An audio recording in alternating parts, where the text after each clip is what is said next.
Hi, my name is Aswin. I belong to Kerala. I completed my diploma in electronics in 2021.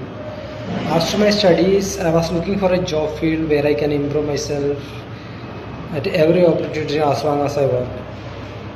Thus, when a friend of mine told me about Evision Technoserve, where we can learn about basic networking, hardware and software problem solving. As for his suggestion, I joined Evision Technoserve full-time job internship program, where I could learn about basic networking such as internet protocol, subnet mask,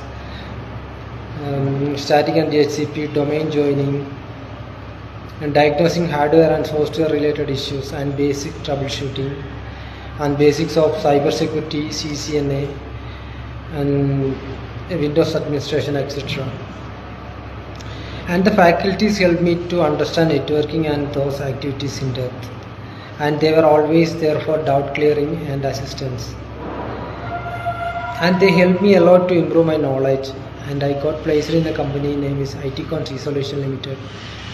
And I had to say thanks to Evision and team for providing me this opportunity. Thank you.